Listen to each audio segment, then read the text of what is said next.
warahmatullahi wabarakatuh.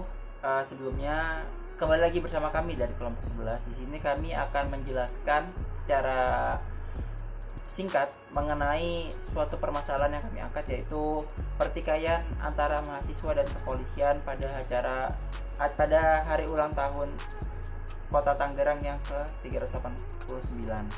Nah, di sini sebelumnya perkenalkan, nama saya Fajri Ramadan, NIM 1820101044. Perkenalkan, nama saya Matius Lindo Satria Silalahi dengan NIM 182010101067.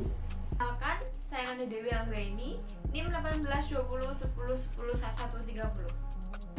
Saya Muhammad Edo Dwi Pratama, NIM 182010101132. Perkenalkan, nama saya Firlan atau Basifa, NIM 182010101133. Baik, mari kita bahas mengenai dari akar dari permasalahan. Akar dari permasalahan adalah pembandingan yang dilakukan oleh pihak kepolisian Tangerang terhadap Himata Banten Raya. Hal ini dilakukan pada tanggal 13 Oktober 2021 yang terjadi ketika ulang tahun ke-389 Kabupaten Tangerang. Dikarenakan terjadi demonstrasi yang di depan kantor Bupati yang dilakukan oleh Himata Banten Raya. Untuk demonstrasi sendiri terjadi pada saat yang bertepatan pada ulang tahun ke-389 Kabupaten Tangerang. Itu adalah akar dari permasalahan. Mari kita lanjut ke bagian selanjutnya. Kronologi kejadian bermula dari oknum polisi yang berinisial Brigadir NP yang membanting pendemo di lokasi unjuk rasa. Dalam video yang beredar yang diviralkan di media sosial, menunjukkan bahwa aparat polisi yang membanting mahasiswa ketika mereka melerai sebuah unjuk rasa di Tangerang. Mahasiswa tersebut mengalami kejang-kejang sehingga beberapa polisi segera menyelamatkan pertolongan pertama pada mahasiswa tersebut hingga mahasiswa tersebut tidak sadarkan diri.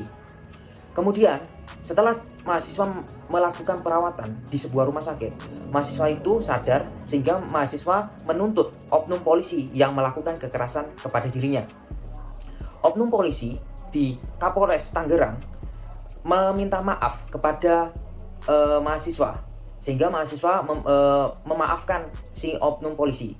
Tapi bukan hanya memaafkan, oknum polisi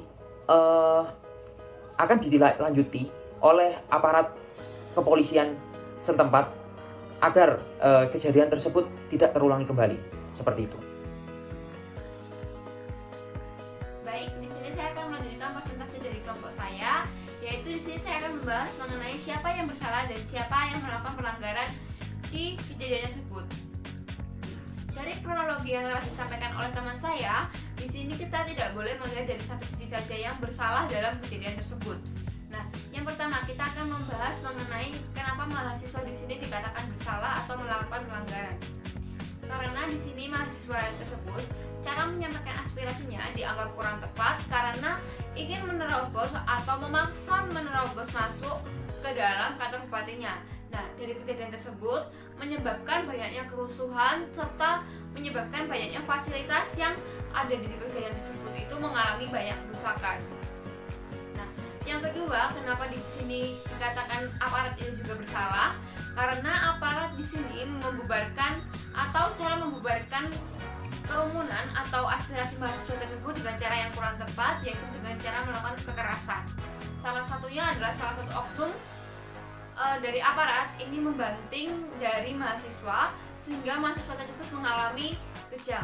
Nah, hal itu dirasa sangat kurang etis jika dilakukan oleh aparat. Dan saat dilakukan pengecekan atau pengecekan kesehatan korban, ini aparatnya itu tidak mengikuti atau tidak menemani dari korban dari pengecekan awal hingga akhir. Hal ini menimbulkan banyaknya keresahan dari keluarga korban. Nah, mungkin itu saja yang dapat saya sampaikan. Selanjutnya bisa dilanjutkan oleh teman saya. Jadi sudah disampaikan dengan jelas mengenai akar permasalahan, kronologi kejadian, siapa saja pelaku dari kasus di atas seperti itu. Nah, di sini mungkin saya akan menjabarkan mengenai hak dan kewajiban apa yang telah terlanggar pada kasus di atas, gitu ya.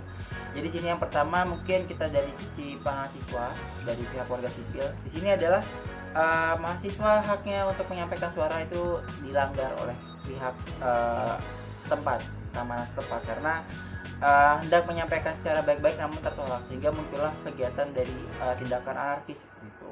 Nah, seharusnya kewajiban apa sih yang dilakukan oleh mahasiswa adalah menyampaikan suatu aspirasi itu dengan cara yang baik dan bertata krama kayak gitu. Karena suatu yang baik itu seharusnya juga disampaikan dengan cara yang baik seperti itu.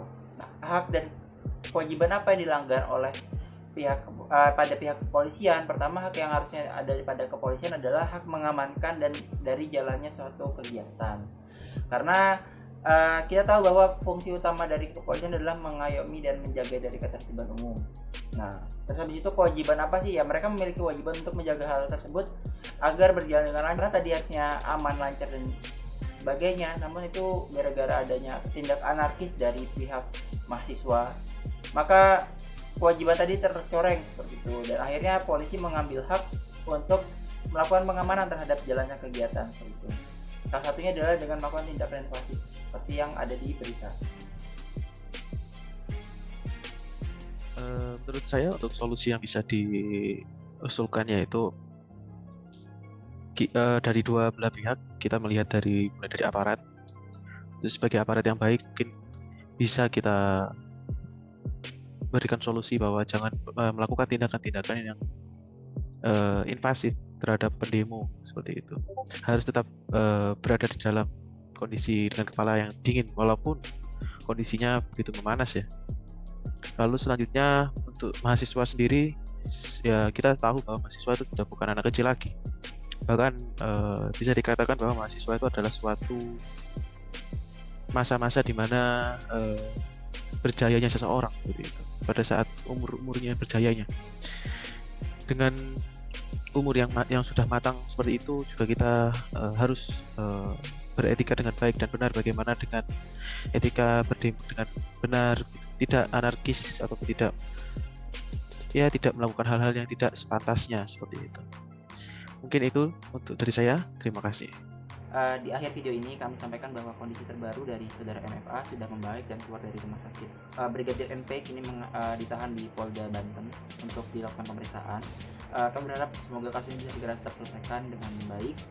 Kami tutup. Wassalamualaikum warahmatullahi wabarakatuh.